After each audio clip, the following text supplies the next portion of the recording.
noches y bienvenidos al debate en Popular Televisión.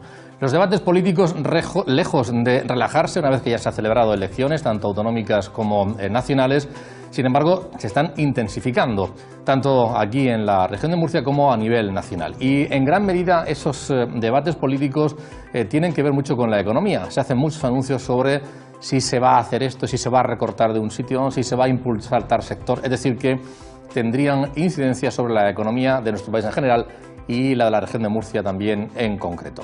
Aquí, en cuanto a la región de Murcia, se ha debatido mucho, especialmente estos últimos días, porque los presupuestos de la comunidad acaban de ser aprobados esta misma semana. Primero se empezó hablando de la propuesta hecha por el Gobierno, seguidamente de las mociones que presentaba la oposición, y ahí ha habido, seguro que lo conocen todos ustedes, a través de Popular Televisión hemos abordado este asunto día sí y día también últimamente. Pues si el sector público sale reforzado, especialmente en determinados aspectos, o si la activación de la iniciativa privada se puede ver perjudicada o beneficiada por determinadas medidas. Y en cuanto a nivel nacional, se habla de pactos.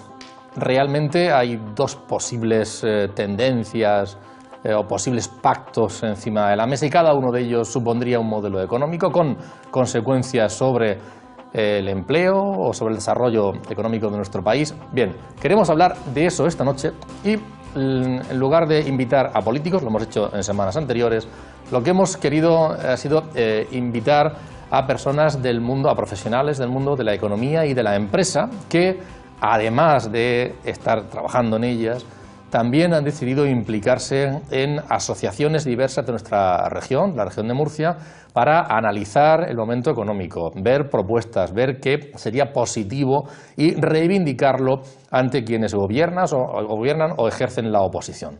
Estas cuatro personas son las que están hoy en el plató de Popular Televisión, en el debate, y paso a presentarles a continuación. Empiezo por mi derecha, su izquierda, Javier Navarro Valls. Javier Navarro es presidente de la Asociación de Directivos de la región de Murcia. Javier, bienvenido, buenas noches. Muchas gracias, buenas noches. Es el único de los cuatro invitados que ya ha estado anteriormente en este plató. Sí, es verdad, muchas gracias. Encantado de compartir de nuevo un rato con Javier Navarro. También nos acompaña Bruno Duré, que es presidente del Círculo de Economía de la región de Murcia. Bruno, bienvenido. Encantado de estar aquí por primera vez. Encantado de compartir también este rato y de escuchar las reflexiones del presidente del Círculo de Economía. La Asociación de Empresa Familiar de la región de Murcia está presidida desde hace poquito tiempo por Marián Cascales, quien nos acompaña también. Marián, bienvenida, buenas noches. Muchísimas gracias. Encantada de tenerte. Igualmente, también el placer es mío. En este plató. Y por último les presento a José Miguel de las Bayonas, él es presidente de la Asociación de Jóvenes Empresarios de la región de Murcia. Pertenece a la CROEM, aunque, como digo, en cuanto a joven empresario, como responsable de esta asociación, es en la calidad de que lo hemos invitado. José Miguel, bienvenido. Muchas gracias, Antonio. Buenas noches. Encantado de acompañaros aquí. Encantado. Bueno, lo decía yo en la presentación que hay un intenso debate sobre modelos económicos y en gran medida se habla de economía. Me gustaría que nuestros invitados nos comentaran primero, aquí en la región de Murcia, por ejemplo, ¿realmente unos presupuestos regionales son capaces de encauzar un modelo económico o de perfilarlo en favor de determinados sectores o de otros? Tal y como han quedado las cosas, se ha visto por primera vez en mucho tiempo, yo creo, se ha hablado de si se apoya más o menos el sector público, si se queda cercenado la iniciativa privada o si se la apoya. Se ha hablado mucho de eso. ¿Es un debate, digamos, real, con consecuencias reales en el mundo de la economía, bajo vuestro punto de vista, o tiene que ver más, bueno, pues con la imagen y el postureo del momento político? Sí, bueno, yo, si me permite, Antonio, sí que lo es. Y además me atrevería a decir que deberíamos exigirle responsabilidades a los partidos políticos por tener los presupuestos bloqueados tantos meses. Tener los presupuestos bloqueados genera incertidumbre, genera inacción. La inacción, al final, sabemos lo que conlleva, es decir, paralizar inversiones, ¿no? Yo creo que deben los políticos pensar en que lo que deben de hacer es defender los intereses de los ciudadanos, ¿vale? Más allá de los suyos propios. Yo puedo entender que entre ellos puedan tener determinados pactos y que en un momento determinado pues unos piensen que otros han roto el pacto que tenían entre ellos, pero en cualquier caso creo que bloquear los presupuestos a quien realmente perjudica es a los ciudadanos, ¿vale? Si un partido político quiere castigar a otro, que me parece muy bien, es cosa de ellos, y yo no entro, que lo hagan, pero que lo hagan de otra manera. De otra que no sea paralizar los presupuestos, porque al final, obviamente, paralizar presupuestos o condicionarlos o llevar a cabo enmiendas, modificaciones de esos presupuestos, pues desde luego genera ya no solo incertidumbres, como he comentado, pero sí genera modificaciones en la manera en que luego las empresas o la sociedad en general. En este caso se han llevado a cabo modificaciones que ahora las comentaremos, que desde luego sí son modificaciones graves bajo mi punto de vista para lo que tiene que ver con el desarrollo económico de la región. Además, hay que apuntar que yo creo que todos vosotros o varios os habéis estado reuniendo con los representantes políticos de los diferentes partidos para ver qué propuestas habían hecho a priori o después las consecuencias, ¿no? Ha habido contactos y reuniones con todos. María. Yo voy a continuar con lo que estaba diciendo. Realmente tienen que ir los políticos, tienen que ir a la Asamblea, lo que es a legislar. Muchas veces parece que están yendo a la Asamblea de forma como si fueran al instituto. Entonces tienen que tomarlo en serio. Han sido mucho tiempo, como él bien ha dicho. Por la parte en la que estabas comentando de si los presupuestos pueden ayudar lo que es la economía, si ponen el acento o hacen hincapié en esas partidas que son capaces de crear ese dinamismo, ese desarrollo económico, sí. Pero hay que ver que realmente hayan impulsado en esas partidas ese desarrollo. Entonces, los presupuestos son muy importantes para el sector público y también para el privado, porque si hay partidas como son de infraestructura, estamos hablando de fomento, en las que ahí son necesarios para el desarrollo de la región y hay que estar muy pendiente de cómo se presupuestan y cómo se hace para que se incremente. Yo creo que hombre, que efectivamente se ha generado un debate muy tenso sobre, hay que poner en perspectiva, una muy pequeña parte del presupuesto. O sea, lo digo porque a veces se ha enfrentado como lo público frente a lo privado y yo creo que la sociedad no está ahora mismo en esa situación, que a veces se quiere crear, se genera más tensión de la que realmente hay. Los presupuestos son 4.100 millones el techo de gasto son 4.100 millones de euros. Eso sería un 15% del PIB de la región. O sea, es claro que es muy importante donde se gaste el 15% del PIB de la región. Pero todos estamos de acuerdo y hay un gran consenso social en que la mayor parte de ese presupuesto va a educación, va a sanidad y va a las grandes partidas sociales de las que estamos muy orgullosos, el 99% de la población. Una vez gastados esos grandes, igual que a nivel nacional, va en pensiones, va en medicamentos, va en otra serie de cosas. Y eso y en el gasto corriente de la administración, que es un edificio muy pesado. Entonces, y luego hay unas partidas financieras y tal. Y luego hay pequeñas partidas que creemos que son muy interesantes, los directivos, los empresarios, pero estamos hablando de partidas que dices, oye, a internacionalización, en el Info hay políticas de internacionalización de 3 millones de euros. Y son para conseguir que las empresas murcianas, ya que con un 20% de paro el consumo interior es complicado, el consumo local, intentar salir fuera a exportar, porque nos falta tamaño. Cuando las empresas ganan tamaño, ganan en eficiencia. Cuando ganan eficiencia pueden generar un empleo de calidad.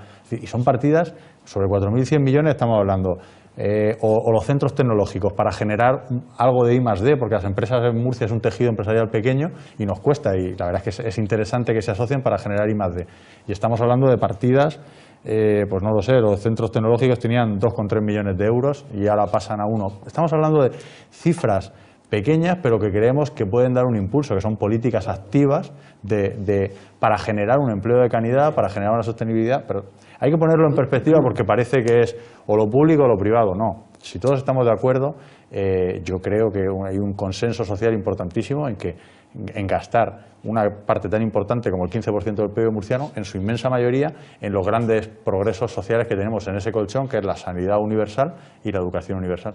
Hay pequeñas partidas que consideramos, oye, esto deberíamos ser eficientes a la hora de gastarlas, pero creo que son interesantes porque es la forma de salir al exterior, de ganar tamaño a las empresas, de generar, o sea, ahí no estamos hablando de política de subvención, estamos hablando de políticas activas de crecimiento. Bruno. Bueno, yo voy a lanzar un mensaje también positivo de todo esto. Yo creo que que también es bueno que después de muchísimos años por fin haya una asamblea en la que se debatan los temas, ¿no? Es decir, que yo creo que en ese sentido yo creo que es positivo. El problema es que eso tiene la contrapartida de que al final eso lo que hace es incrementar la responsabilidad de los que están ahí. Y yo la impresión que tengo es que si bien es positivo ese debate, al final se han tomado muchas decisiones de una forma muy precipitada. Me da la impresión de que ha habido poco diálogo y poca profundización. Estaba comentando hace un momento Javier el tema de los centros tecnológicos o otras ayudas de las o cuestiones que podemos estar hablando. Me da la impresión de que no se ha medido ni se ha profundizado lo suficiente en determinadas medidas como para sacar conclusiones de verdad importantes, ¿no? Me parece que el trasfondo ha sido más político que realmente de eficiencia económica, ¿no? Por lo menos la impresión, sin conocer, es verdad que tampoco tenemos toda la información ni toda la profundidad de la información, pero la primera impresión que yo tengo es que es positivo que se debatan estas cuestiones, pero que hay que hacerlo con mucho rigor.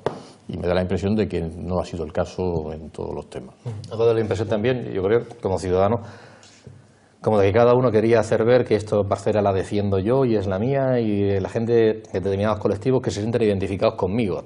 Y por tanto que no sé, me tengo que contraponer al otro.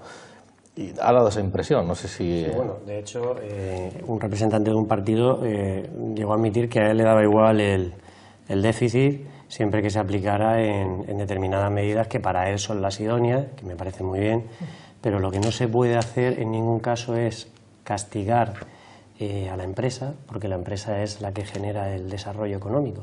Entonces, cuando determinadas enmiendas ataquen directamente la línea de flotación de lo que tiene que ver con políticas de desarrollo empresarial en la región, por ejemplo, medidas de apoyo a emprendedores, medidas de apoyo a los centros tecnológicos, medidas de apoyo a los centros de innovación como el CEIN o el CEI, medidas de apoyo para todo lo que tenga que ver, por ejemplo, con los proyectos con los cuales el INFO, el Instituto de Fomento, apoya a empresas. Estamos hablando, por ejemplo, de una dotación de 9 millones de euros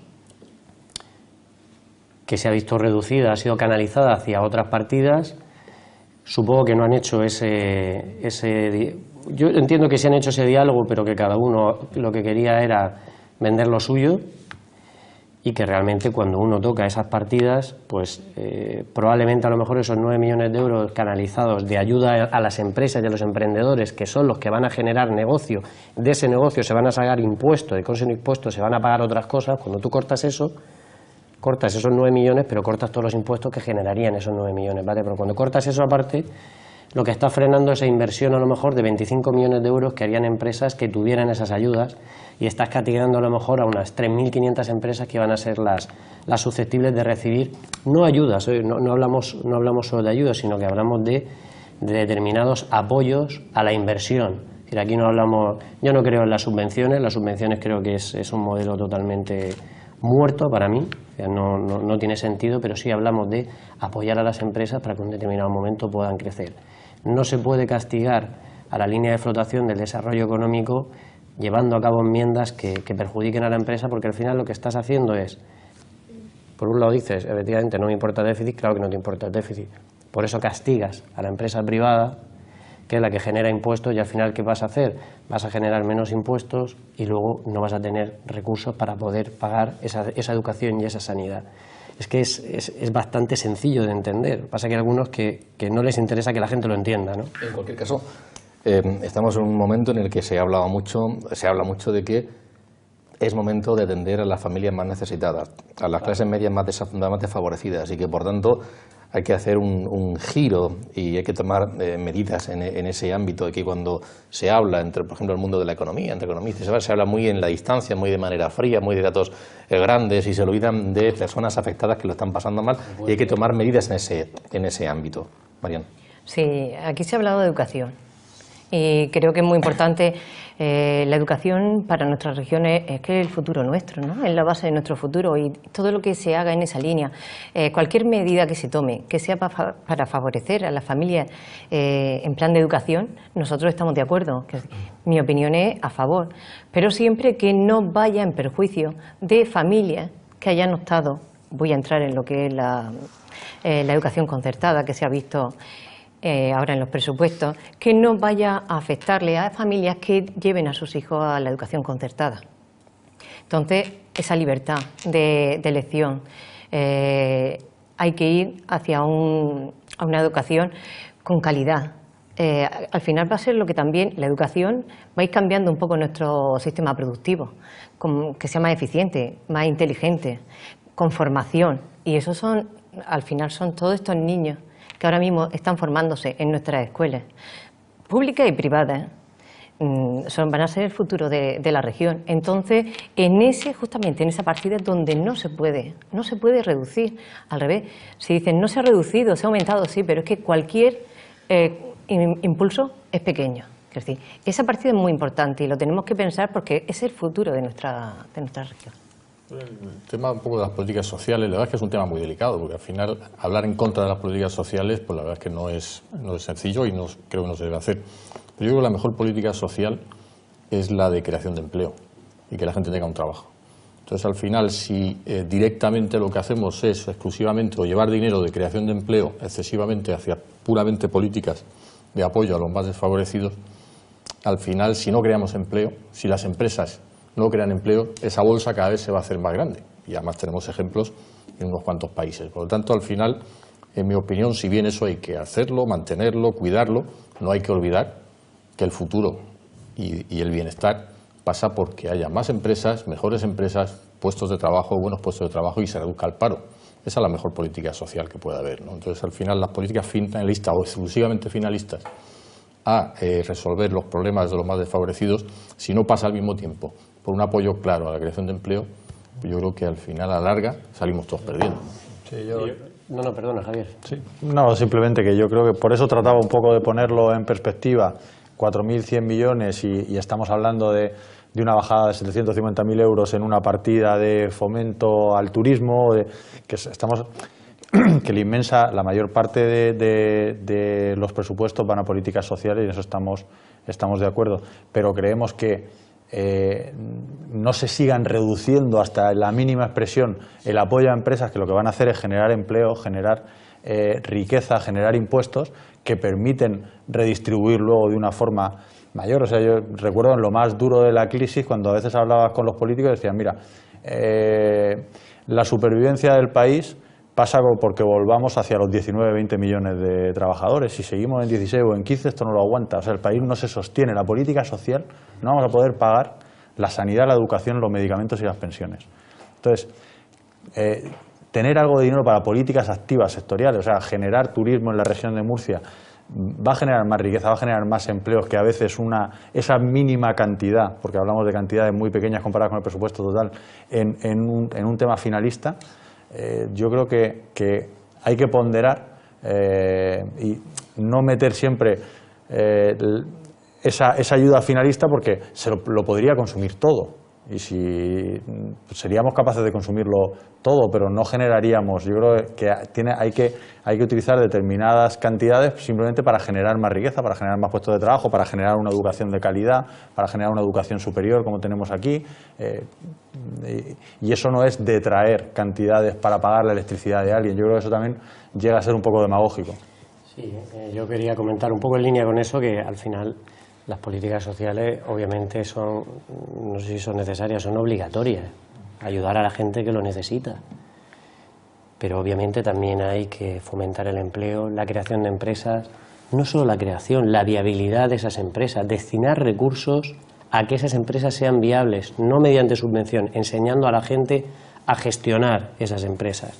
Entonces, obviamente hay que ayudar a la gente que lo necesita y también hay que ayudar a las empresas, porque no olvidemos que si hablamos de política social, la persona que es solidaria es la persona que todos los días trabaja y que no se aprovecha de los demás y trabaja todos los días en su puesto de trabajo para generar sus impuestos y pagar esas políticas sociales.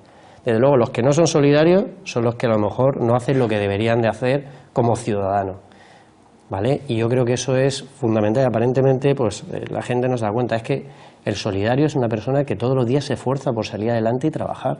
El que no quiere o no le apetece o tiene desidia, esa persona no es solidaria con los demás.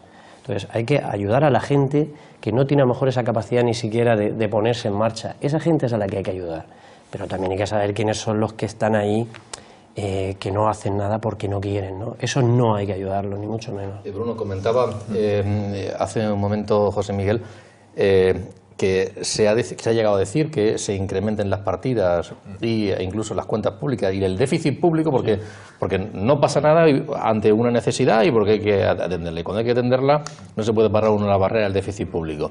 ¿Hasta qué punto eso de que el déficit público es un miedo que nos meten desde fuera, que no pasa nada porque luego se negocia en Madrid y se puede subir o bajar la línea, o realmente sí que hay que tenerlo en cuenta? ¿Hasta qué punto y dónde está el equilibrio entre engordar o adelgazar el sector público o mantenerlo en un nivel adecuado?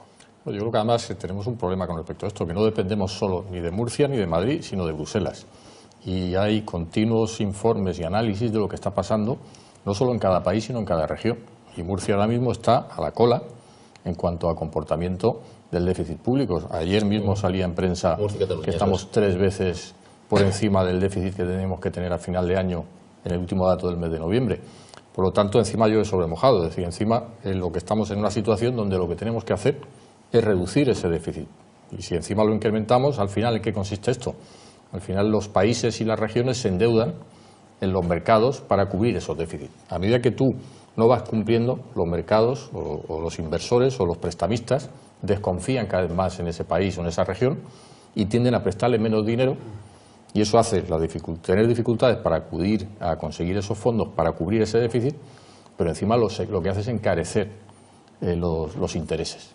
Con lo que al final eso encarece los intereses, incrementa todavía más ese déficit y entramos en una espiral tremendamente negativa que acaba también afectando a las empresas, porque al final los bancos también tienen que subir sus tipos de interés y entramos en una dinámica tremendamente negativa. Por lo tanto, a mí me parece muy osado y muy peligroso decir que no nos importa el déficit, porque es que va en contra del sentido común y de lo que estamos viendo, de lo que pasa en países como en Grecia, y que al final queremos evitar que nos pase aquí.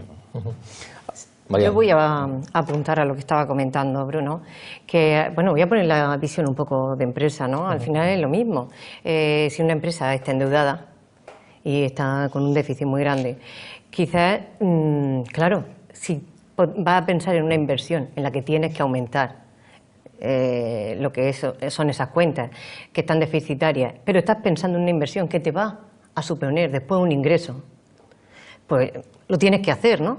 Pero claro, siempre tiene que ir, por eso digo que es muy importante en los presupuestos ver el acento o ver dónde van las partidas para que generen esa inversión, generen que haya una confianza, como él ha dicho al final, la confianza de los que prestan el dinero es como a las empresas cuando nos prestan los bancos.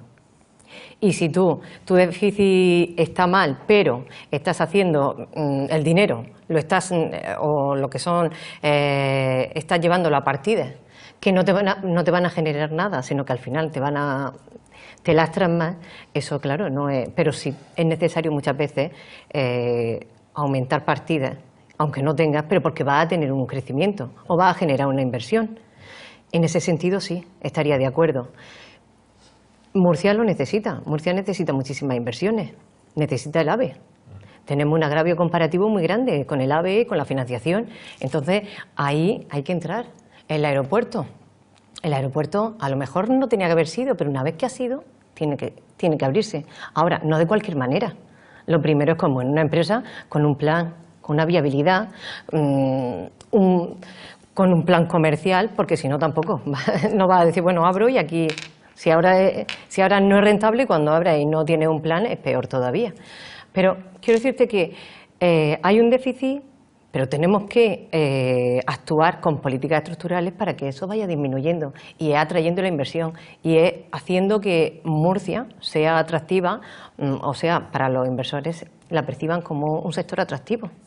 Vamos a hablar, si os parece, de esos aspectos, también de infraestructuras, pero antes, como Mariana hablaba sobre educación, la verdad es que ha sido uno de los caballos de batalla en donde yo no sé si realmente las cifras son importantes, como decía Javier o no, donde se pone no sé si ya empezaban a planificarse o a verse modelos ideológicos también que intentan reconducirse hacia un sitio o hacia otro, si luego además se ha querido arreglar determinadas circunstancias. El caso es que sobre el tema de educación ha habido debates y además con posturas que han debido que hacer muchas explicaciones. Vamos a ver en concreto sobre este asunto las que daba ayer mismo, hoy mismo, determinados líderes regionales, por ejemplo el presidente de la comunidad, Pedro Antonio Sánchez, también Rafael González Tobar, Miguel Sánchez y Óscar Uralburu. Todos ellos han referido muy especialmente a este asunto en las últimas horas. Lo que hay que hacer es aplicar estos presupuestos. Y no solo los vamos a aplicar, sino que estoy convencido que el Gobierno, cumpliendo con su obligación, los va a aplicar y los va a mejorar en su ejecución. Son unos presupuestos que adolecen de algunas debilidades, bajo mi punto de vista, por las enmiendas de la oposición, que son enmiendas, yo creo que muchas de ellas improvisadas y con más ruido que nueces, ¿no? Intentaban llamar la atención, conseguir un titular o quedar bien. Esto ya son datos objetivos, esto ya no es insultos, descalificaciones, que es lo que hacen ellos. No, no, no, yo hablo de datos objetivos. ¿Es o no es verdad que ellos en pocas horas han votado contra sus enmiendas? Lo que pasa es que no son capaces de explicar por qué se han opuesto a que crezca el presupuesto, por ejemplo, de la enseñanza concertada en 3 millones de euros. ¿Y qué se iba a hacer con esos 3 millones de euros? Pues, por ejemplo, el crecimiento vegetativo. ¿Saben ustedes? Les voy a poner un ejemplo. ¿Saben ustedes que en los colegios concertados no se concierta el colegio completo, todo el colegio de golpe, sino va curso a curso? Eso quiere decir que cada año necesita más presupuesto, porque al año siguiente, al curso siguiente, hay un curso más que se concierta. Si tú dejas de subir el presupuesto, no se podrá concertar y nos encontraremos en un centro educativo donde algunos cursos estén concertados y otros no, donde dos hermanos de la misma familia, uno tendrá que pagar por ir al colegio y otro no. Ha mentido. El Gobierno regional se ha instalado en la mentira en esta fase y en esa mentira ha sido donde ha llegado a decir cosas tan disparatadas como que atentábamos contra la enseñanza concertada, cosa que es mentira, 5 millones de euros más y garantizado el crecimiento vegetativo de la misma, en igualdad obviamente a la privada, a la pública, que era el objetivo de las enmiendas que presentamos. También en esa línea yo creo que ha mentido diciendo que va a haber problemas con los puestos de trabajo. Y si algo tienen y se caracterizan las enmiendas que hemos presentado es fomentar el empleo y que aumenten los puestos de trabajo. Por lo tanto, una manipulación tal no era esperable. Yo he estado muy sorprendido estos días. Creo que se puede entrar perfectamente en el libro de los Guinness de la manipulación. No ha habido recortes. O sea, la concertada tenía el año pasado 220 millones de euros y este año, tenía el año pasado 215 millones de euros y este año tiene 220 millones de euros. 5 millones de incremento. 5 millones de incremento, que es justo lo que ponía en la orden de diciembre, publicada, y la podéis ver en el boletín oficial de la región de Murcia, que contemplaba 5 millones de euros de incremento para la concertada y es exactamente lo que se le ha contemplado en los presupuestos, con lo cual 5 millones de incremento nunca puede suponer un recorte. 5 millones más, no son 5 millones menos, ni uno menos, ni un céntimo menos, 5 millones más de incremento. Y los 3 millones de euros que se han detraído de los 8 de incremento, que nos parecía un incremento por encima de lo que ponía en la orden, de esos otros 3 millones de euros, se han detraído para ayudas, para un banco de libros, para que los padres puedan disfrutar de libros de texto gratuitos para sus niños, de los que se benefician los padres de la concertada y los padres de la pública, para comedores escolares y para bonos de transporte escolar. Los centros de la enseñanza concertada, que crecía en 8 millones de euros y que nosotros hemos hecho crecer en este año en torno a los 5 millones y medio de euros. Entendemos que estamos por encima en el pago de los módulos de concierto que la media estatal. La media estatal en torno está al 14,2% de inversión pública con respecto a los presupuestos generales. En la región de Murcia estamos en el 16,7% y con este incremento que vamos a hacer este año vamos a llegar al 16,8%. No vamos a alcanzar el 17,5% que pretendía la comunidad autónoma. Bueno, y ante esta ceremonia de la confusión, y cuando todos hablan de uno, pues nada mejor que irse a ese uno y preguntarle de cuál es la situación que directamente y vivida directamente es la realidad objetivamente planteada por quienes trabajan en este sector y se ocupan de ese sector del que todos hablan. Me refiero a Juan Antonio Pedreño, presidente de la Unión de Cooperativas de Enseñanza de la región de Murcia, con quien hemos estado hablando. El Partido Popular hizo una propuesta que salió en el boletín oficial de la región en noviembre, en donde señalaba que los conciertos tenían un importe de 5.040.000 euros. En los presupuestos de este año figuran una partida de 8 millones de incremento a la escuela concertada. Habría que dividir esos 8 millones, son 5 para los conciertos, es cierto. Por tanto, aparentemente los conciertos no sufren alteración ninguna. Pero luego hay dos partidas, una que es el 1% del incremento del salario de la función pública, que también afecta a la enseñanza concertada, que supone 1.300.000 euros. Y el 38% de la paga extraordinaria que íbamos a recuperar, igual que la escuela pública, igual que todos los funcionarios, que íbamos a recuperar de 2012, que importa unos 700. Si a esos 5 millones de los conciertos le sumamos estos 3 aproximadamente, pues tendríamos los 8 millones, que se supone que sería el incremento que se ha pedido sobre los presupuestos del año anterior. Si al final la enmienda lo ha dejado en 5 millones, pues entendemos que nosotros tendremos que hacer ahora un esfuerzo en el sentido de instar al Gobierno regional a que esos 5 millones los destine a conciertos educativos, aunque sea en detrimento de que no podamos percibir ni el 38% de la paga ni el 1% del incremento salarial. No sé si los partidos de la oposición se habían puesto en contacto con vosotros a la hora de presentar esto, ¿habéis hablado previamente? No, a la hora de presentarlo no. Nosotros hemos hablado con ellos una vez que hemos sabido que había una enmienda presentada que suponía una reducción de 3 millones y a partir de ahí hemos intentado hablar por teléfono. Yo he hablado personalmente con los partidos, tanto Ciudadanos como Partido Socialista y como Podemos también, y evidentemente pues he constatado por un lado la apuesta o la propuesta de ellos de apoyar la escuela concertada cooperativa. Pero la escuela concertada cooperativa está en el conjunto de la escuela concertada, por tanto si hay una reducción hacia la escuela concertada nos afecta a nosotros. Es verdad que la propuesta suya era dar por visto bueno lo que el Partido Popular anunció en un boletín oficial, es decir, en noviembre hay un documento que dice 5 millones para conciertos y eso es lo que han planteado ellos. Ellos dicen, no, pero es que los presupuestos suben 5 millones ya. Claro, si los presupuestos suben porque necesariamente mientras haya centros que estén en un crecimiento hasta que se finalice su concertación, tiene que subir año tras año el presupuesto de la enseñanza concertada. Cuando ya se estabilice, pues evidentemente en ese momento habrá una partida global y no subirá.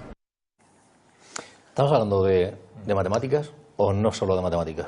Bueno, yo volvería a lo que decía al principio. Yo creo que al final esto demuestra que ha faltado quizás analizar un poquito más el contenido, ¿no?, de algunas de estas modificaciones.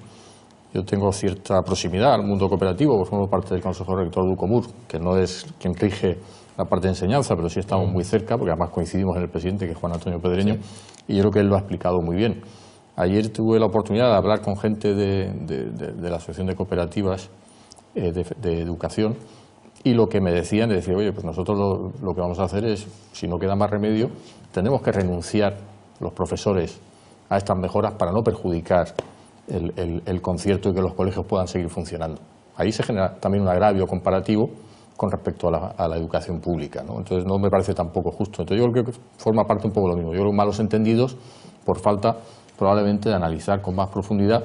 Y lo ha explicado muy bien Juan Antonio. Dice, oye, al final tampoco parece muy normal que ellos se tengan que enterar después de que se pronuncie una enmienda, sino que se tenga que haber hablado con ellos y haberles dicho, oye, esta es nuestra propuesta, y se discute, oye, y si es coherente para adelante, y si no, pues por lo menos se toman las decisiones yo creo que con un poquito más de análisis.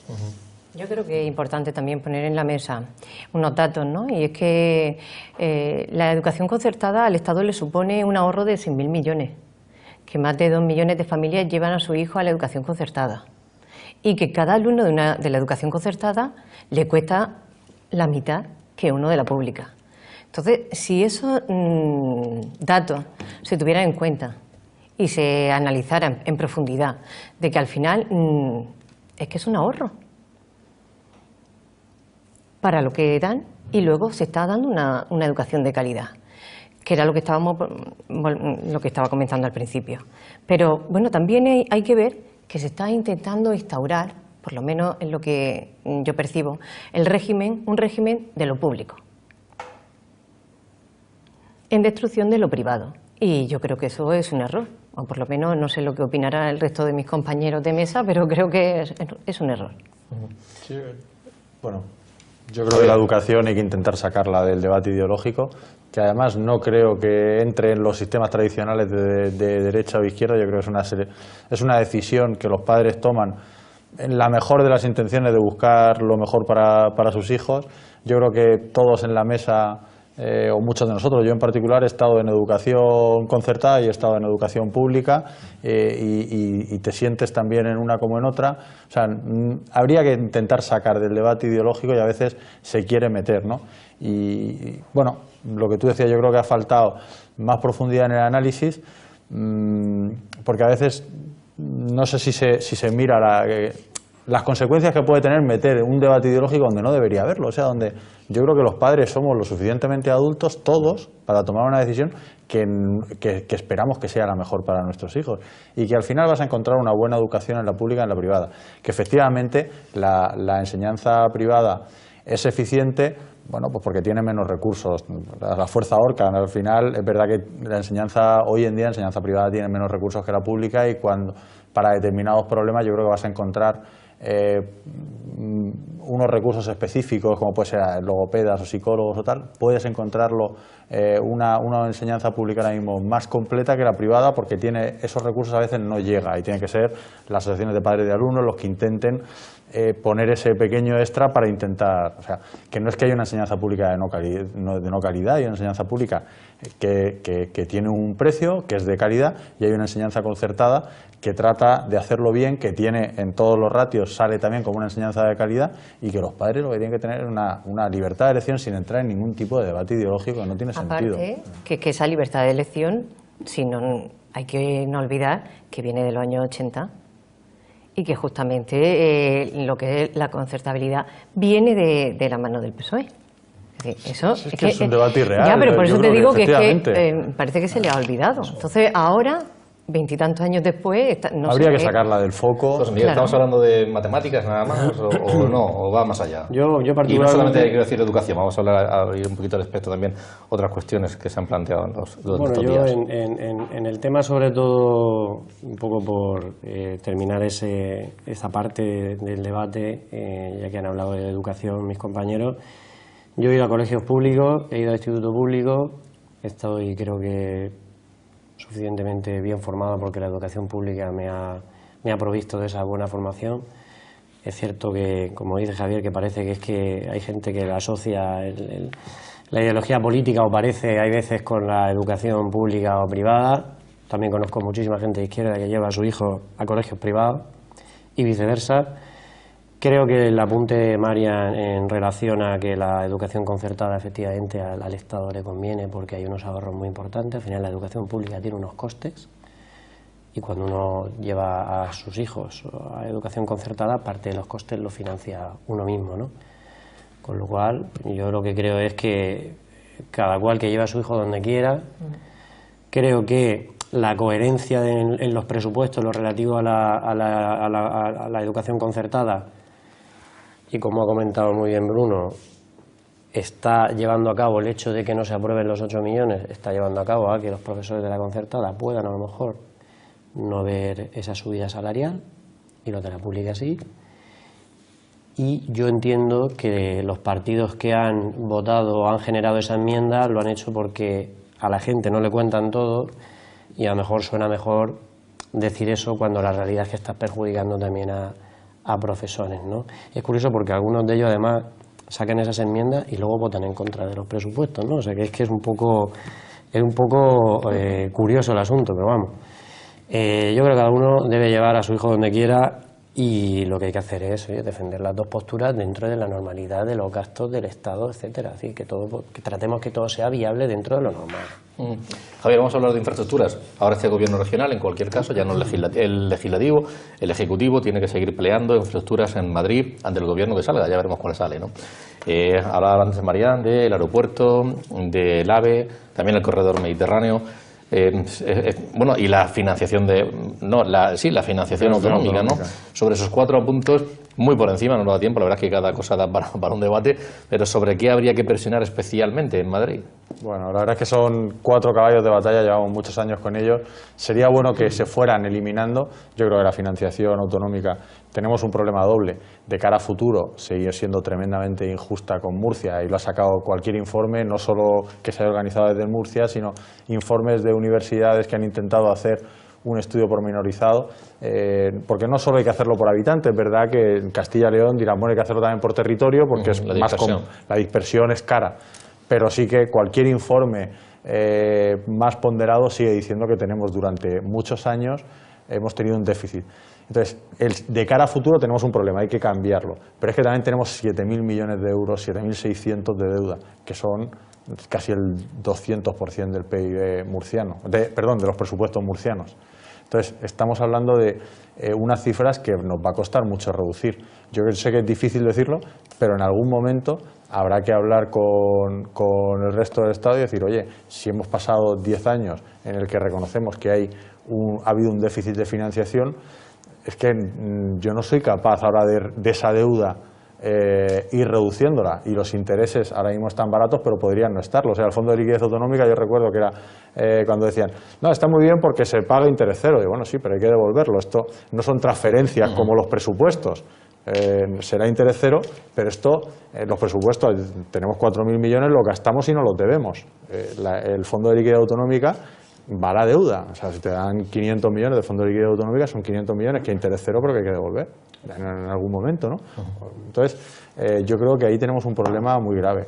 Después, el corredor mediterráneo, junto con el Gorguel, que para mí trabajarían perfectamente de forma conjunta, es una necesidad. Nosotros somos una región periférica en un país periférico en Europa. Entonces, la eficiencia logística es un macro sector. El sector del transporte en Murcia es importante, pero podría tener mucho más valor añadido, porque la logística es mucho más que el transporte por carretera.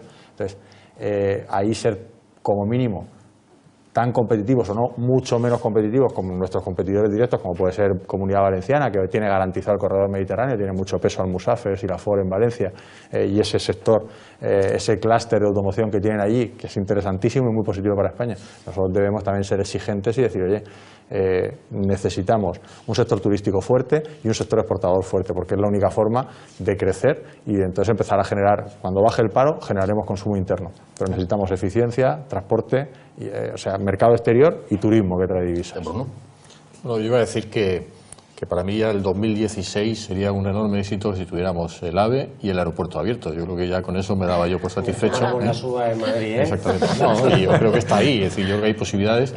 Se han despejado algunas cosas, algunos nubarrones, yo creo que el AVE está fechas. mucho más claro, en principio, si no se tuerce, y el tema del aeropuerto, bueno, yo creo que también, es decir, que estamos más cerca, ¿no?, del objetivo. Y luego hay un enlace del que se habla poco, pero que a mí me parece muy interesante, que es el Euromed también de Murcia, con la conexión con Valencia. Es decir, que ahora mismo ir a Valencia en tren, no sé si habéis vivido la experiencia, tenías que ir hasta Alicante con cercanías y luego coger el Euromed, pero está previsto, y no sé exactamente cuándo, pero también a plazo bastante corto. Sí, el enganche del AVE es lo que te permite lanzar 3 trenes a Barcelona, por lo tanto pasar a 2 horas y media a Valencia, una cosa así, y yo creo que eso también sería un éxito. Yo con esas 3 de momento me conformo, y luego vamos a por Orguel y por el corredor mediterráneo, por todo, ¿no? Sí, paso a paso. Sí, paso Yo a paso, también opino como él, que en vez de todo de golpe, vamos a una cosa, consolidamos una y pasamos a otra. Pues si no, al final nos tiramos, no sé, muchos años hablando de lo mismo, pero al final no sale nada. Y está todo que parece que se va a hacer, pero no vamos a hacerlo realidad. Es necesario, yo creo que lo he comentado antes, que para que tengamos presencia internacional y que se hagan unas políticas estructurales en ese sentido, pero pasa por las infraestructuras. Y el que Murcia, como región, se perciba como algo ideal o idóneo para los inversores. De hecho, voy a aprovechar ya que estoy aquí y soy presidenta de AMEMUR para agradecer a todas las empresas familiares de aquí de Murcia y las que no son familiares, aunque no me competa, que están en Murcia, que piensan por Murcia y que han percibido esta región como para desarrollar aquí sus negocios. Y además les digo que seguramente el futuro va a deparar muchísimos buenos momentos y mejores inversiones. Solamente tenemos que seguir en esta línea, ¿no?, con perseverancia y trabajando, y bueno, tenemos que poner la voluntad. Esta mañana he estado en un desayuno que ha estado Pedro Antonio Sánchez y hablaba de pensar también en Murcia y todo esto, y creo que tenemos que trabajar la voluntad en ese sentido, ¿no? Gestión del voluntarismo, pensar en que no se hacen las cosas porque se deban hacer, sino porque queremos hacerlas. Queremos estar en Murcia y entre todo esto tenemos que dinamizarlo, Entonces, desde aquí, pues, un agradecimiento a todas esas empresas. Lo hace en su estado de WhatsApp también, Sí. Marian, ¿verdad? Sí. ¿Eh? En su WhatsApp. Estoy muy orgullosa, ¿eh? Eso sí. Más que echarle un vistazo. Esas infraestructuras, ¿cuáles son las fundamentales? Y Bueno, hay que poner yo voy a hacer especialmente dos empeño. apuntes. Si le ponemos las pilas a los políticos. Has hablado de infraestructuras, has hablado de financiación autonómica. El tema de la infraestructura, bueno, lo han comentado mis compañeros. Solo hay un apunte que se nos ha olvidado de momento y es que vamos a ver qué pactos se llevan estatalmente en Madrid. De momento, vamos a ver si eso no nos perjudica Complica. a nosotros la situación. Esperemos que no sea así y esperemos que efectivamente podamos cogernos el AVE, tomarnos las uvas, si Dios quiere, en Madrid este año. En relación a la financiación y el tema de la deuda pública, que hemos pasado muy rápido por encima, yo no sé si la gente entiende, porque hablamos de déficit, de deuda pública, yo no sé si la gente entiende al final, yo a veces pienso que no se lo explicamos bien, y porque a veces no se entiende. Al final, el déficit de una administración pública, para que la gente lo entienda, es la diferencia entre los ingresos y los gastos, ¿vale? Es decir, ahora se ha aprobado un gasto de 4.100 millones de euros, ¿vale? Como una familia tiene ingresos y gastos. Si durante ese año la familia gasta más que ingresa, tiene que endeudarse. La administración pasa lo mismo. Es decir, ahora mismo tenemos en la región de Murcia tiene un déficit del 2,21%, que es el triple de lo que debería tener, que es el 0,7%. Es decir, que gasta más de lo que ingresa. ¿Y por qué ingresa menos? Pues porque probablemente no se esté motivando al sector empresarial o a la generación de empleo como deberíamos. Si hay enmiendas que perjudican la creación de empleo y la generación de riqueza empresarial, bajan los impuestos porque las empresas no contribuyen y por tanto bajan los ingresos de esa administración pública. Al bajar esos ingresos, como tú ya has aprobado un gasto, tienes un déficit. ¿Qué pasa con ese déficit? Que tienes que ir a endeudarte. Ahora mismo la región de Murcia, lo ha comentado Javier, está en 7.600 aproximadamente millones de euros de endeudamiento. Ha crecido un 13%, cuando la media creo que está en un 4%.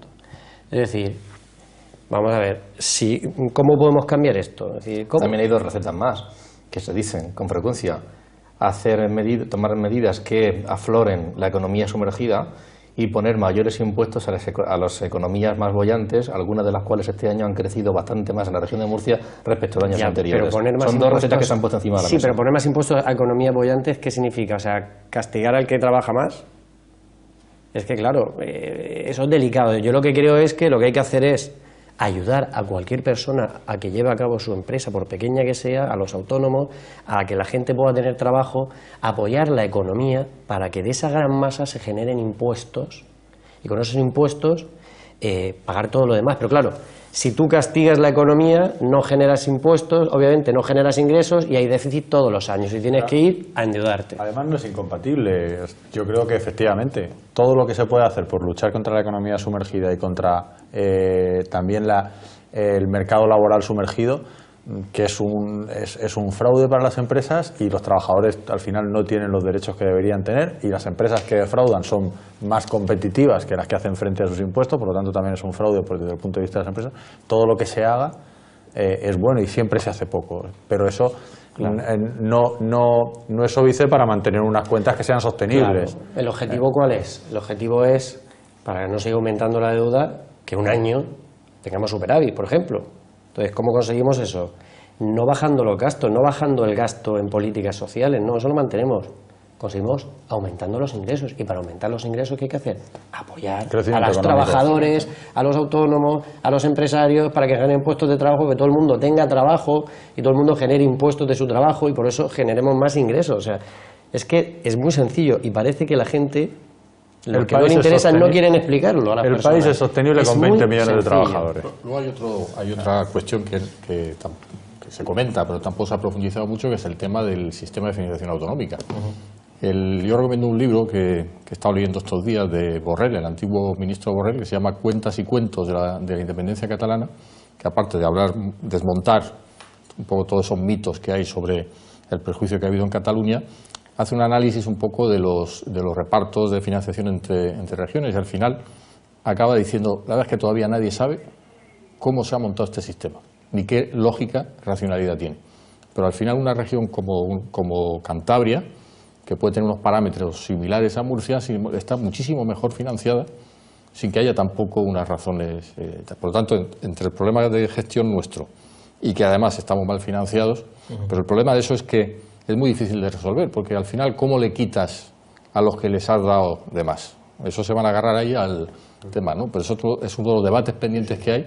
Pero claro, para eso, para resolverlo, necesitas una voluntad política y de mejora del país muy fuerte, ¿no? Porque te vas a encontrar con muchísima gente enfrente, ¿no? Entonces es difícil solución. Solidaridad es difícil, ¿eh? Sí, es lo que necesita, solidaridad de todos, porque algunos tendrán que ceder lo que antes tenían. Sí.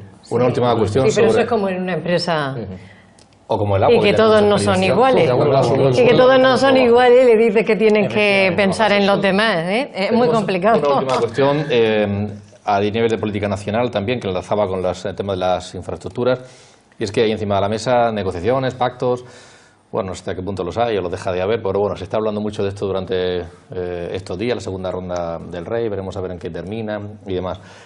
Se habla de dos posibles grandes pactos o dos modelos, de posibles pactos entre unos partidos y otros. ¿También significa esos dos modelos económicos o no necesariamente de dos modelos económicos? Y luego ya se dice, dependiendo de qué modelo, pues va a influir sobre la creación de empleo, porque la reforma laboral es algo clave, que hay que ir a por ella en un sentido o en otro, o porque las bolsas se pueden ver afectadas y porque en cualquier caso, entre quien entre, desde la Unión Europea se plantea que hay 10.000 millones más de recorte, me parece, que aplicar en próximas fechas. Es decir, estamos hablando de dos modelos realmente económicos y va a haber consecuencias en la economía, bajo vuestro punto de vista, a la margen de que estamos todos con las quinielas de quién va a proponer el rey o quién no, o no necesariamente. Yo intento hacer la quiniela antes de venir por si salía este tema y no me sale por ningún lado. O sea, yo soy pesimista, creo que va a haber elecciones anticipadas, porque no veo solución por ningún lado, no me cuadra por ningún sitio. ¿Y eso es malo o no necesariamente? Bueno, pues honestamente, dependiendo un poco de lo que pueda pasar. Es decir, yo creo que sí hay dos modelos. Yo creo que hay un modelo en el que si entra una coalición en la que entre, por ejemplo, Podemos y los independentistas, yo creo que eso es muy distinto a un modelo que se llama constitucionalista, en el que pudiera estar el PP, Ciudadanos y PSOE.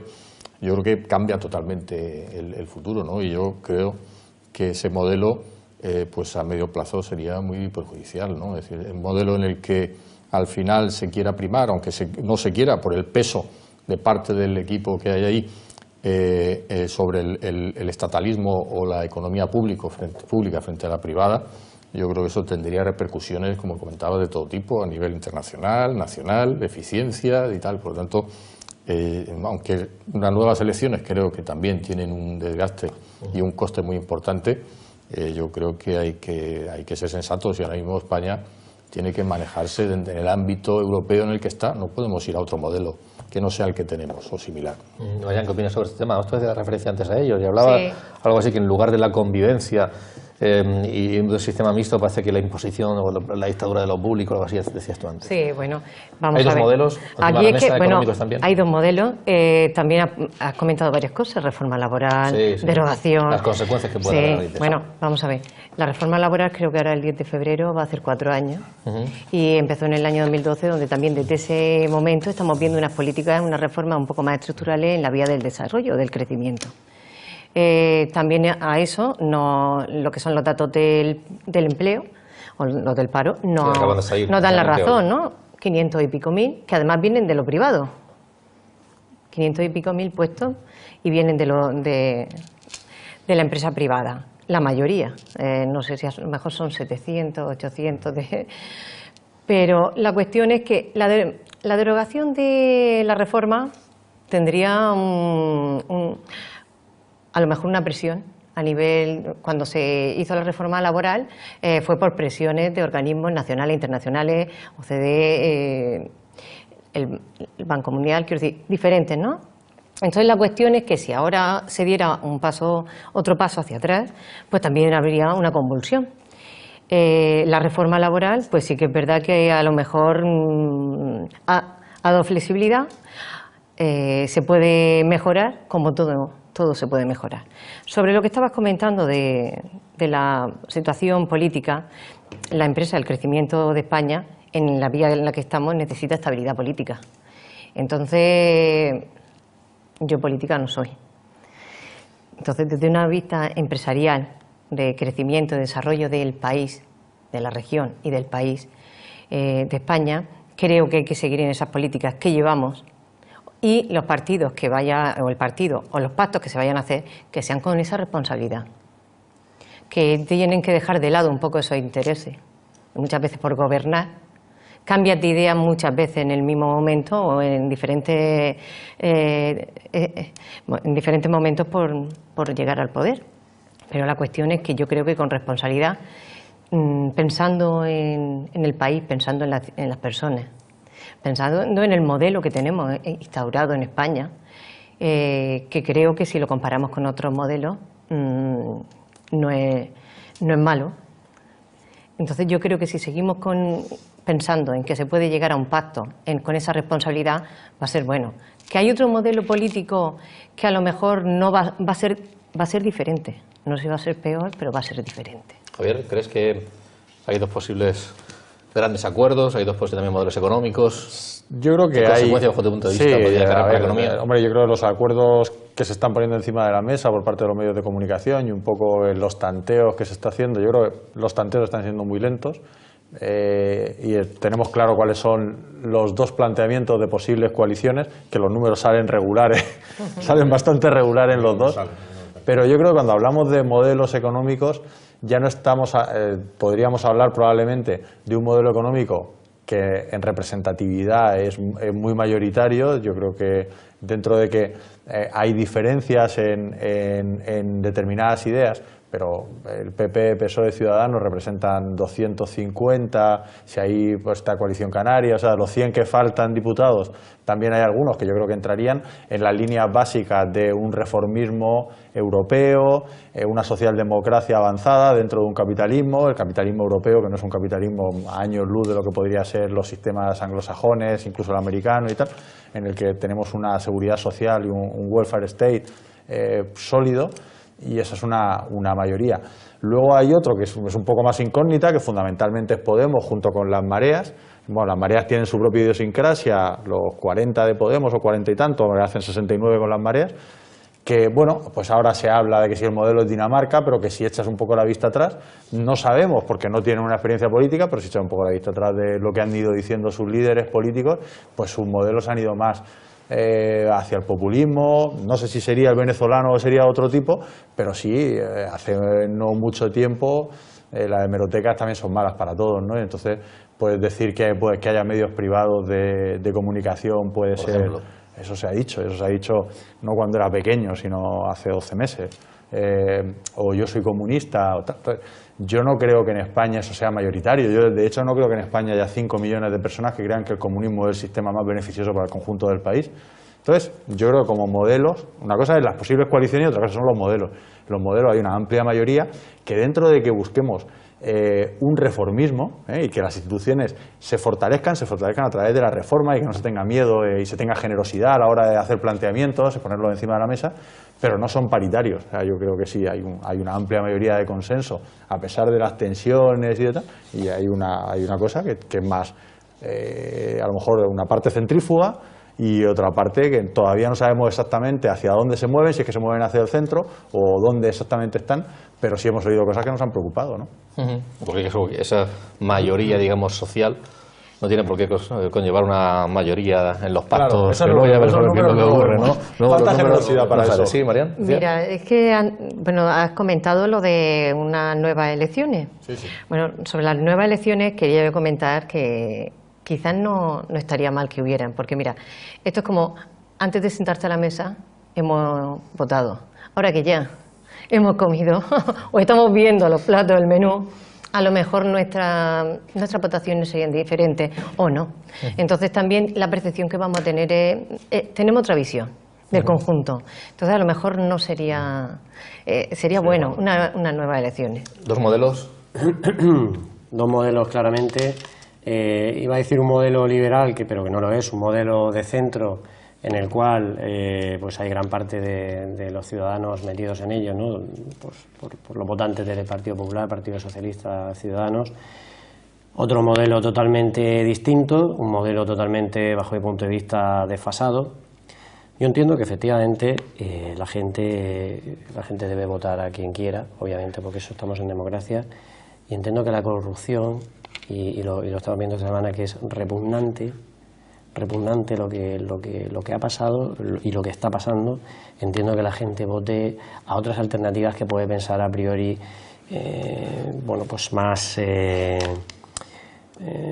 por decirlo de alguna manera, no tan ortodoxas, pero claro, es que la corrupción ha hecho muchísimo daño. Entonces, realmente el éxito de determinadas políticas que estamos viviendo ahora y que son, como digo yo, que pertenecen a otros tiempos, es culpa del fracaso de los que han sido corruptos, por decirlo de alguna manera.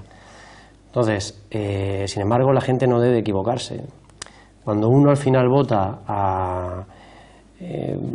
con un sentimiento visceral por la corrupción, tratan de hacerle daño al que ha sido a lo mejor corrupto y obviamente lo deben de hacer, porque el que ha sido corrupto debe de ir a la cárcel, pero al final, cuando uno vota alternativas como el pacto Podemos-PSOE y partidos independentistas que también ponen en tela de juicio la unidad del país, pues al final se perjudica a uno mismo, porque al final, si nosotros somos inteligentes y vemos cómo funcionan países como Alemania, Estados Unidos, Reino Unido, que son países que tienen cierta tendencia liberal al final, para que la gente lo entienda, es que dan mucho peso al empleo, a los autónomos, a las empresas, que tienen poco intervencionismo del Estado. Yo creo que Estados Unidos, Reino Unido, Alemania son países que a mí me sugieren países civilizados y ciertamente avanzados, por decirlo de alguna manera, ¿vale? En el otro lado, que tenemos en otro espectro, pues algunos países de Sudamérica o algún país europeo que están en el intervencionismo y que desde luego no viven mejor que los otros. Entonces, ¿qué queremos? Si hay elecciones, pues no sé lo que pasará. Supongo que la corrupción seguirá haciendo daño y supongo que algunos que tendrán un poco el voto ya más centrado y se darán cuenta de que los populismos al final son populismo, pero al final cuando uno vota populismo se hace daño a sí mismo, ¿no? Es complicado, pero desde luego yo firmaría ahora mismo un acuerdo de los tres grandes partidos. Es lo que yo, durante un tiempo, 2 años, por ejemplo, es lo que yo firmaría. Ahora mismo, por ejemplo, la región de Murcia está creciendo a más del 3%, número uno, pero junto a La Rioja, Madrid, por decirlo de una manera, La Rioja y Madrid han crecido un poquito más. Este año va a pasar lo mismo y España también está creciendo. Entonces, cuestionar eso por líos de palacio entre los representantes políticos, que muchos de ellos, esos líos se están produciendo porque ellos no quieren irse, particularmente, al final está haciendo un flaco favor al país y a los ciudadanos, ¿no? Entonces, aun estando esa situación, yo, firmaría ese colectivo de esos tres grandes partidos, sin lugar a dudas. Marian. Es que han nombrado países como Alemania. Y lo bueno que tuvieron esos países que en su momento enraizaron lo que era la política económica a su cultura y a sus valores, cosa que en España todavía tenemos que hacerlo. Y en esa línea. Y eso es culpa de todos, ¿no? Claro, es de todos. Terminamos. Sí. No, lo que quería decir un poco en base a lo que dice José Miguel, yo creo que hay una lectura positiva de todo esto. Yo creo que estos últimos meses nos están descubriendo muchas alternativas y yo creo que nos está llevando a que yo creo que casi todo el mundo es consciente de que necesitamos un cierto reformismo en la sociedad española. Es decir, que yo creo que todo esto ha revitalizado la sociedad española. Lo que pasa es que del reformismo a la ruptura son dos caminos muy diferentes, ¿no? Y yo creo que hay que elegir el reformismo, hay que mejorar muchísimas cosas que no funcionan bien, pero hay que hacerlo desde dentro del sistema, no rompiendo el sistema, ¿no? Y yo creo que esa enseñanza es la que tenemos que sacar un poco de toda esta experiencia que estamos viviendo, que como digo, hay que ser positivos. Es verdad que somos una democracia joven, en la que casi siempre han mandado grupos con mayorías muy absolutas. Y ahora estamos aprendiendo a otro juego. Y yo creo que eso es positivo. Yo creo que eso al final nos traerá elementos positivos una vez, pero tenemos que aprender. Hay un rodaje que tenemos que vivir y saber convivir. Y yo creo que eso es positivo porque al final enriquece a todo el mundo. Para terminar ya, brevemente, en 10 segundos, ya no como expertos del ámbito del que hemos estado hablando, sino como espectadores, Javier. ¿Qué va a pasar? ¿Quién va a ser el presidente del gobierno? ¿O qué va a ocurrir? Una propuesta. ¿Tú qué crees que va a ocurrir? Después de oír tantas si el rey plantea, si el otro... Salen los medios, salen los políticos y le dicen, me ha dicho el rey, parece ser que... Y entonces todo el mundo lo interpreta. ¿Qué va a ocurrir? Tensión hasta el ¿Cuál va a ser el final, impacto? tensión muy hasta el final y no lo sé. Yo soy pesimista, pero no lo sé, porque en política, mira, si llegaron el Junts pel Sí con la CUP a ese acuerdo un domingo o un sábado por la noche, todo es posible. Todo es posible, pero la verdad es que soy pesimista. Yo creo que falta ahí generosidad por parte de todos. ¿No crees que va a haber...? Si lo hay es en el último momento, va a haber muchas presiones y espero que las presiones surtan efecto, porque creo que sería... Y no das un nombre. ¿Quién sería? Venga. No es lo que tú quieras, sino lo que crees que va a ocurrir. Ninguno de los que pensamos. Ninguno de los que pensamos, vaya hombre. Bruno, ¿crees yo creo que va a haber elecciones y yo creo que además, y voy a ser atrevido, creo con cabezas de lista diferentes. ¿Sí? Creo que va a haber ahí muchos movimientos porque al final no tiene mucho sentido repetir elecciones si no hay cambios sustanciales. Y yo creo que eso va a generar eso y al final, oye, pues yo creo que, como decía antes, todos estos movimientos al final tienen su parte positiva. Bueno, pues Javier me deja en la duda si el que no pensamos es Rivera o un segundo que no sea Rajoy.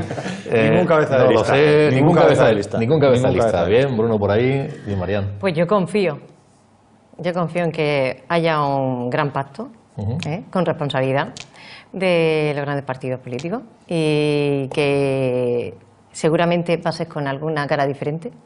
Eso sí puede ser, con caras diferentes, pero que a lo mejor no vamos a llegar a las elecciones.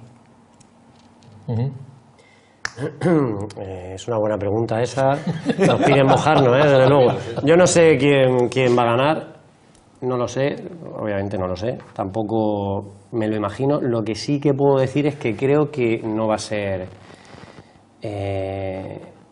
el lado de izquierda progresista intervencionista bajo mi punto de vista. Eso no quiere decir que vayan a gobernar los otros, puede ser que haya elecciones. Yo creo que no van a ser los otros, porque creo que sería el final del Partido Socialista, sin lugar a duda, y sería muy duro para España aguantar eso. Y además, si eso ocurriera, no sé cuánto tiempo estaría esa coalición, cuántos meses, aguantaría meses, Es decir, es posible que si hay otras elecciones, seguramente haya... Creo que debe haber otros cabezas de lista, porque creo que debe haber generosidad, ¿no?